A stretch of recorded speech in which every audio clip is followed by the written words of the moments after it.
আসসালামু আলাইকুম। ঈদের দিন অনেক ব্যস্ত ছিলাম, তাই কোনো ভিডিও করতে পারি নাই। ইভেন দো জাস্ট কোরবানিটার একটা ছোট ভিডিও ক্লিপ করছিলাম, সেটা এখানে অ্যাড করে দিয়েছি। আজকে ঈদের দ্বিতীয় দিন, আজকে একটা ছোট ভিডিও করলাম সবার সাথে শেয়ার করার জন্য। আজকে আমি কী করলাম না করলাম। আর আজকে অনেক পরিশ্রম গেছে, ঈদের দিন তো অনেক পরিশ্রম হয়েছে। আজকে মেহমান আসবে, তাই হালকা পাতলা রান্না করেছি। তার মধ্যে আমার ছেলেটার অনেক জ্বর আসছে, 103। ছেলেটার জন্য খুব টেনশন হচ্ছে। আর এদিকে আমার 2 ননাসের মেয়ে দুষ্টামি করতেছে, প্রচুর দুষ্ট। ওরা খেলতেছে। এখানে একটা ছোট দেয়ালের মতো আছে, এটার মধ্যে ওঠার ট্রাই করতেছে। আর আজকে রান্না করেছি গরুর মাংস, গোস্ত তো গতকালকে রান্না করছি। আজকে শুধু মুরগির ঝাল ফ্রাইটা করছি, পোলাও রান্না করছি, ভাত রান্না করছি। আর তেমন কোনো কিছু আয়োজন করি নাই, কারণ ঈদের দিন সবাই বিফই খাবে আর বাচ্চারা চিকেন খাবে। আর এগুলো হচ্ছে সব আমার ননাসের মেয়ে। এই হচ্ছে আমার দুষ্ট ছেলেটা, ওষুধ খাওয়ার পর যখন একটু ভাল লাগছে তখন উঠে একটু খেলছে। আর এটা আমার সামনেরটা আমার ননাসের ছেলে। এই ঈদের দিন তো কোনো ড্রেসও পরতে পারিনি, এত কাজের ব্যস্ততা ছিল। এটা ঈদের পরের দিন লুক। আমরা একটু রেডি হয়েছি। আমার ছেলেটার তখনও জ্বর ছিল, ওষুধ খাওয়াইয়া জাস্ট একটু হালকা করে রেডি করে দিলাম। এ হচ্ছে আমার লুক। এত গরম ছিল যে ঠিকমতো রেডিও হইতে কষ্ট হয়েছে। এটা আমার শাশুড়ি, সবাই দোয়া করবেন আমার শাশুড়ির জন্য।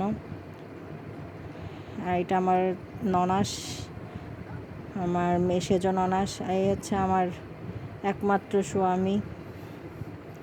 তার বাবার আমার ছেলে তার বাবার হাত ধরে ঘুরতে যেতেছে। যেমন ননাসের ছেলে, সে এখন পুরো রেডি ঘুরতে যাওয়ার জন্য।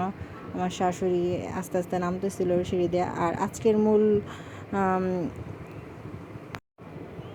মূল বিষয় হচ্ছে আমরা ঘুরতে যাব একটা জায়গাতে, খুব সুন্দর জায়গা।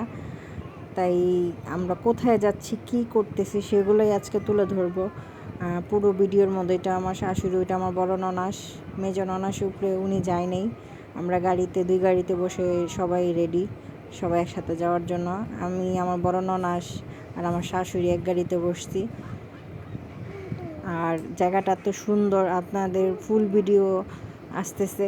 সেকেন্ড ভিডিওর মতো অপেক্ষা করেন, যে সেকেন্ড ভিডিওতে আপনি ফুল ভিডিও দেখতে পারবেন যে আমরা কোথায় গিয়েছি, কি করলাম, কী মজা করলাম।